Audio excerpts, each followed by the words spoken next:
정진우는 60대 초반의 나이로 37년간 다녔던 중견 건설회사에서 정년 퇴직을 맞았다. 아침마다 똑같은 시간에 일어나 출근길을 재촉하던 날들이 끝나고 이제 그에게는 무료한 오후가 기다리고 있었다. 퇴직금 2억 원이 통장에 찍힌 것을 확인하며 그는 처음으로 안도의 숨을 내쉬었다. 평생 허리가 휘도록 일해온 대가였다.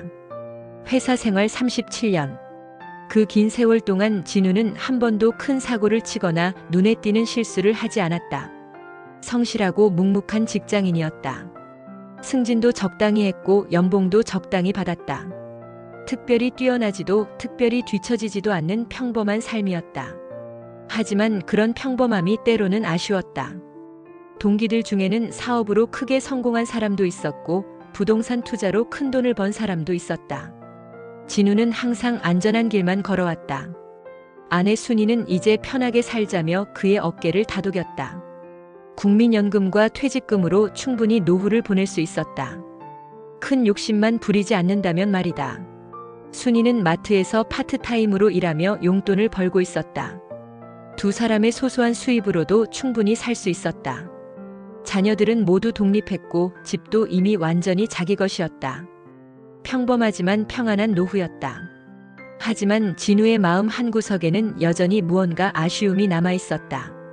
평생 남들보다 앞서 나가본 적이 없었던 그였다. 월급쟁이로만 살아온 그에게 퇴직금 2억은 큰 돈이었지만 동시에 마지막 기회이기도 했다. 이 돈으로 뭔가 의미 있는 일을 할 수 있을 것 같았다. 하지만 구체적으로 무엇을 해야 할지는 막막했다. 퇴직 후 한 달쯤 지났을 때 고등학교 동창회 모임 안내 문자가 왔다. 진우는 평소 동창회에 잘 참석하지 않았다. 특별히 친했던 친구들이 많지 않았고 성공한 동창들의 자랑 섞인 이야기를 듣는 것도 부담스러웠다. 하지만 이번에는 달랐다. 시간이 많아진 것도 있었고 무엇보다 사람들과 만나고 싶었다. 여보, 동창회에 나가볼까 해. 그래, 가봐. 오랜만에 친구들 얼굴도 보고. 순이는 남편이 집에만 있는 것을 걱정하고 있었다. 퇴직 후 갑자기 할 일이 없어진 남편이 우울해하는 것을 지켜보는 것이 안타까웠다. 동창회라도 나가서 기분 전환을 하면 좋겠다고 생각했다. 동창회는 시내 한 호텔의 연회장에서 열렸다. 30여 명의 동창들이 모였다. 진우보다 먼저 퇴직한 사람들도 있었고 아직 현역으로 일하고 있는 사람들도 있었다. 사업으로 크게 성공한 사람들의 이야기가 주된 화제였다. 진우는 조용히 앉아서 술을 마시며 그들의 이야기를 들었다. 요즘 부동산이 어떻게 될지 모르겠어. 너무 많이 올라서 부담스러워. 그러게, 우리 애들이 집 사려고 하는데 가격이 장난이 아니야. 투자는 역시 주식이 답이야. 코로나 이후로 얼마나 올랐는데. 여러 가지 투자 이야기가 오갔다. 진우는 그런 이야기에 별로 관심이 없었다. 평생 예금과 적금 그리고 회사 주식만 가지고 살아온 그였다. 투자라는 것은 위험한 일이라고 생각했다. 그때 한 구석에서 눈에 익은 얼굴이 보였다. 민식이었다. 고등학교 때 같은 반이었던 친구였다. 키가 작고 똘똘했던 친구. 축구부는 아니었지만 쉬는 시간마다 운동장에서 공을 찼던 기억이 있었다.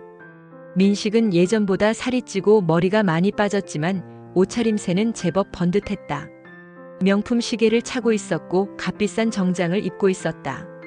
진우야. 민식이 진우를 알아보고 다가왔다. 30년 넘는 세월이 흘렀지만 그의 목소리는 여전히 활기찼다. 두 사람은 어색하면서도 반가운 인사를 나누었다. 너 정년 퇴직했다며? 축하해. 고마워. 너는 뭐하고 지내?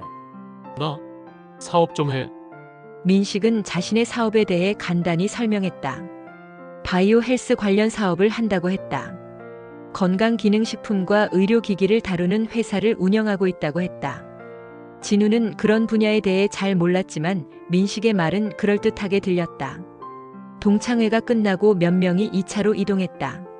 진우와 민식도 함께했다. 작은 술집에서 맥주를 마시며 이야기를 나누었다.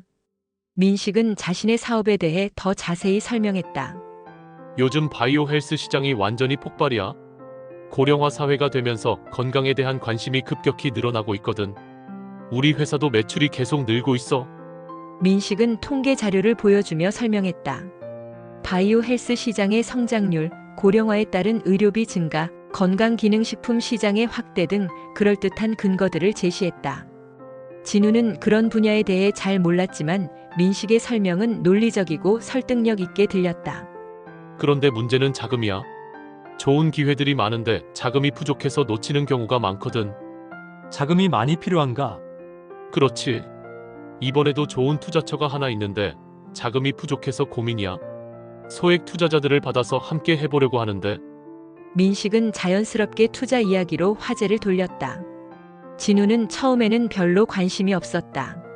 하지만 민식의 이야기를 들으면서 점점 흥미를 느끼기 시작했다. 투자금 회수는 어떻게 되는 거야? 빨라.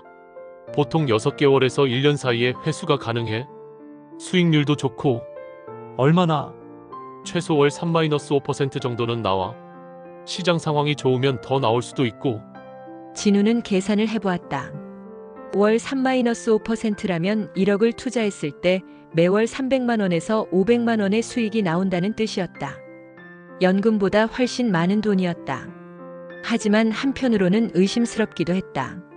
그렇게 좋은 투자처가 있다면 왜 소액 투자자들을 받는 걸까? 근데 그렇게 좋은 투자처라면 은행에서 대출 받으면 되지 않을까? 그게 문제야. 은행에서는 담보가 부족하다고 해서 대출을 잘 안 해줘. 그래서 개인 투자자들을 받는 거야. 물론 투자자들에게는 더 좋은 조건으로 해주지. 민식의 설명은 합리적으로 들렸다. 진우는 점점 관심을 갖기 시작했다. 평생 안전한 길만 걸어온 그였지만 이번에는 뭔가 다른 도전을 해보고 싶었다. 한번 생각해 볼게. 진우야, 너니까 이런 얘기 하는 거야?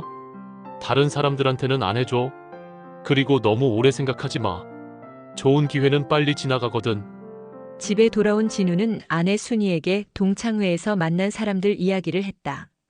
민식을 다시 만난 것도 반가웠고 그의 사업이 잘 되고 있다는 이야기도 인상적이었다. 하지만 투자 이야기는 조심스럽게 꺼냈다. 민식이가 사업을 하는데 꽤 잘 되는 것 같더라. 바이오 헬스 쪽 사업이래. 순이는 남편의 이야기를 들으며 고개를 끄덕였다. 하지만 투자 이야기가 나오자 표정이 약간 굳어졌다. 여보, 설마 투자 같은 거 생각하는 건 아니지? 아니야. 그냥 그런 이야기가 나왔다는 거야. 우리 나이에 무슨 투자야? 그냥 연금으로 살면 되지. 괜히 위험한 일 하지 말고. 순이는 남편이 투자에 관심을 갖는 것을 달가워하지 않았다. 평생 안전하게 살아온 그들이었다. 이제 와서 위험한 일을 할 필요가 없다고 생각했다. 하지만 진우의 마음은 이미 기울어져 있었다. 평생 월급쟁이로만 살아온 그였다. 동창회에서 만난 사람들 중에는 사업으로 크게 성공한 사람들도 있었다. 부동산 투자로 큰 돈을 번 사람도 있었다. 그들의 이야기를 들으면서 진우는 부러웠다. 자신도 뭔가 의미 있는 일을 해보고 싶었다. 며칠 후 민식에게서 전화가 왔다. 동창회에서 만난 이후 처음이었다. 진우야, 그때 이야기한 투자건 생각해봤어? 아직 확실하게 결정하지는 못했어. 그럼 한번 우리 사무실에 와서 보지 않을래? 직접 보면 확신이 설 거야. 민식은 자신의 사무실을 보여주고 싶다고 했다. 진우는 잠시 망설였지만 직접 보는 것도 나쁘지 않을 것 같았다. 투자를 하든 안 하든 친구의 사업장을 구경하는 것은 의미가 있을 것 같았다. 그럼 언제가 좋을까? 내일 오후 어때? 시간 되면 나와.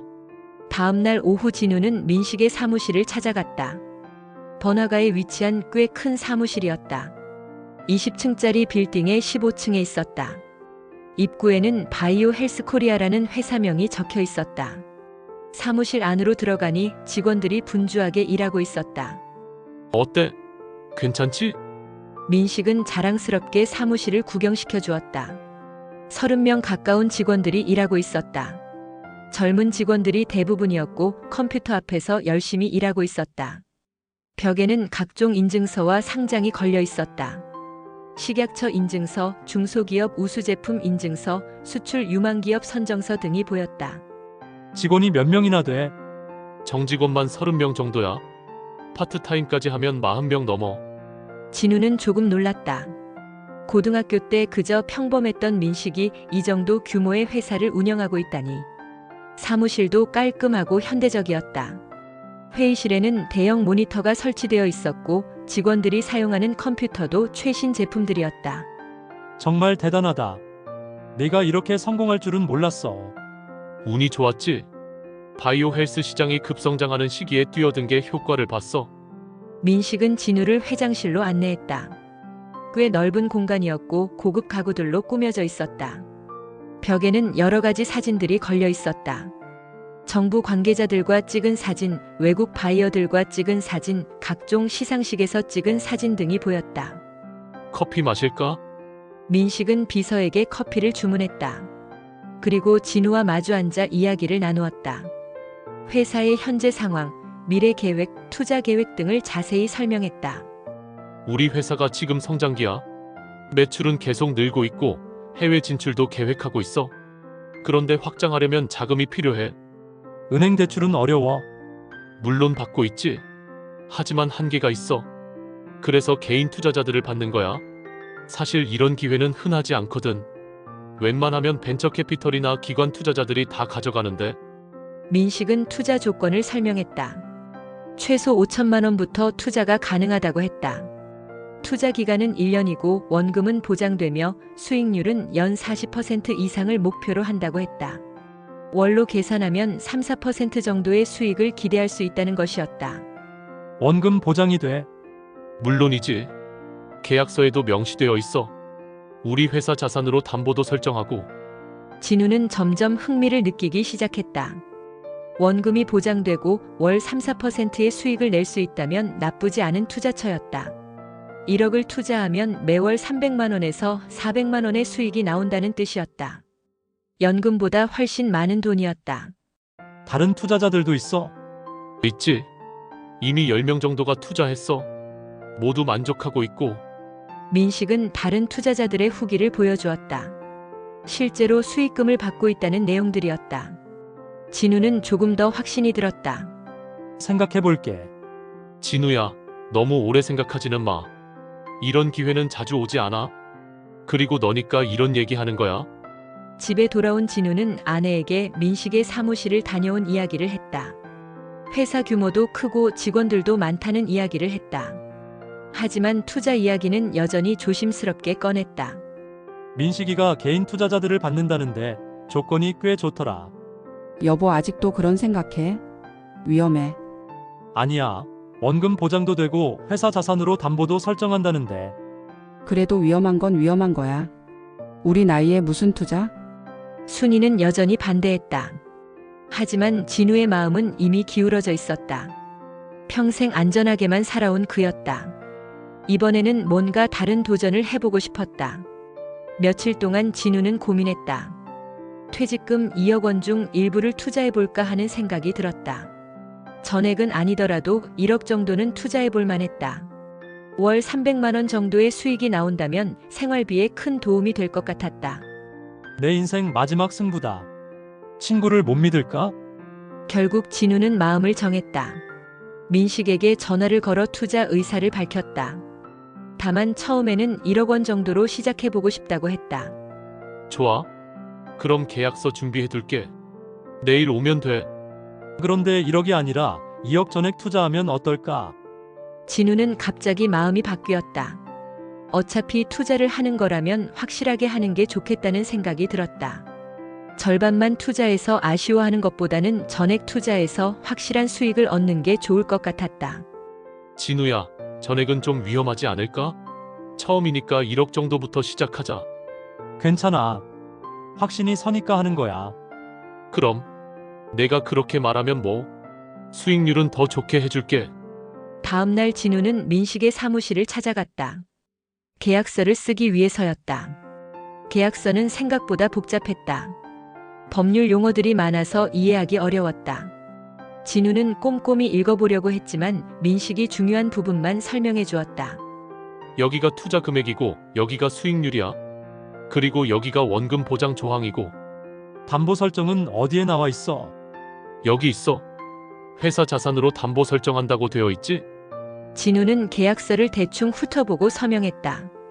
민식을 신뢰했고 복잡한 법률 용어들을 일일이 다 이해하기도 어려웠다. 민식이 설명해주는 것만으로도 충분하다고 생각했다. 진우야, 나만 믿어. 이번엔 진짜 확실해. 내가 언제 너를 실망시킨 적 있어? 그래, 너를 믿는다. 계약서를 쓰고 나서 진우는 2억 원을 송금했다. 평생 모은 돈이 한순간에 다른 사람에게 넘어가는 것이 조금 아쉬웠지만 곧 더 큰 돈이 되어 돌아올 것이라는 기대감이 더 컸다.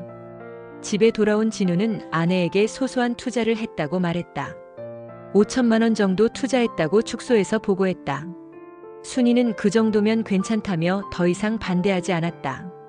그래도 조심해. 사업이라는 게 언제 어떻게 될지 몰라. 알았어. 걱정 마. 첫 달이 지났다. 진우는 기대감으로 가득 차 있었다. 민식이 약속한 대로라면 300만 원에서 400만 원의 수익금이 들어올 것이었다. 하지만 한 달이 지나도 입금 소식이 없었다. 진우는 민식에게 전화를 걸었다. 민식아, 수익금은 언제 들어와? 아, 미안. 이번 달은 회사 상황이 좀 복잡해서 늦어지고 있어. 다음 달에 2달치 몰아서 드릴게. 민식의 목소리는 여전히 자신만만했다. 진우는 조금 불안했지만 믿기로 했다. 사업이라는 게 항상 순탄할 수는 없는 법이었다. 첫 달은 회사 내부 정리로 인해 늦어질 수도 있다고 생각했다. 2달째가 되었다. 여전히 입금 소식이 없었다. 진우는 다시 민식에게 전화를 걸었다. 이번에는 전화를 받는데 시간이 걸렸다. 진우야, 미안. 요즘 너무 바빠서. 수익금은 언제 들어와? 벌써 2달이 지났는데. 아, 그게 시장 상황이 좀 안 좋아서 예상보다 늦어지고 있어. 조금만 더 기다려. 곧 좋아질 거야. 민식의 목소리에서 이전의 자신감이 사라진 것 같았다. 진우는 불안함이 커지기 시작했다. 하지만 아직은 믿고 싶었다. 30년 넘게 알고 지낸 친구였다. 3달째가 되었다. 이번에는 민식에게 전화를 걸어도 받지 않았다. 몇 번 시도해봤지만 계속 통화 중이거나 음성 사서함으로 연결되었다. 진우는 점점 불안해졌다. 넷째 달에 들어서자 진우는 직접 민식의 사무실을 찾아갔다. 하지만 사무실은 텅 비어 있었다. 입구에 있던 바이오 헬스코리아 간판도 사라져 있었다. 건물 관리 사무소에 문의해보니 한 달 전에 임대료를 못 내고 야반도주했다는 것이었다. 그 회사 사장이 누구신지 아세요? 글쎄요, 잘 모르겠네요. 임대료만 못 내고 도망간 건 확실해요. 진우는 그 자리에 서서 한참을 멍하니 있었다. 머리가 하얘졌다. 2억 원이 사라진 것이었다. 평생 모은 돈이 한순간에 증발한 것이었다. 집으로 돌아와서도 진우는 아무 말을 하지 못했다. 아내에게 어떻게 말해야 할지 몰랐다. 5천만 원이 아니라 2억 원 전액을 잃었다는 것을. 그것도 30년 넘게 알고 지낸 친구에게 속아서. 며칠 동안 진우는 민식을 찾아다녔다. 전화는 여전히 꺼져 있었고 동창의 명부에 있던 집 주소로 찾아가 보기도 했다. 하지만 거긴 이미 다른 사람이 살고 있었다. 그 누구도 민식의 정확한 행방을 알지 못했다. 경찰에 사기 신고를 해보았지만 돌아온 답은 냉정했다. 실체가 없는 페이퍼 컴퍼니입니다. 피해자가 많아요. 해외로 빠져나간 흔적이 있습니다. 그 말에 진우는 의자에 털썩 주저앉고 말았다. 며칠을 두문불출하던 진우는 결국 아내에게 모든 걸 털어놓았다. 조심스럽게 작게 입을 열었다. 여보, 나 그 돈 5천만 원이 아니라 2억 전부였어. 순이는 한참을 말없이 남편을 바라보았다. 그러다 떨리는 목소리로 말했다. 그 돈 우리 인생이었어. 당신 하나 믿고 살았는데 어떻게 이럴 수 있어? 진우는 말을 잃었다. 아내는 말없이 방문을 닫고 안방으로 들어가 버렸다. 그날 이후 집안은 차갑게 얼어붙었다. 순이는 아무 말도 하지 않았고 진우는 제대로 잠도 자지 못했다. 남은 건 월 몇십만 원의 연금뿐. 그마저도 생활비로 빠듯했고 전기세와 관리비는 계속 밀려갔다. 진우는 편의점 아르바이트 자리를 알아보았다. 이 나이에 뭐라도 해야지. 밤마다 진우는 무거운 몸을 이끌고 야간 근무를 나갔다. 어느 날 순이는 조용히 말했다. 우리 이혼하자. 뭐? 더는 당신을 믿을 수 없어. 같은 집에서 같은 사람으로는 못 살겠어. 진우는 아무 말도 하지 못했다. 그녀의 표정은 담담했지만 그 속엔 지쳐버린 분노와 체념이 뒤섞여 있었다.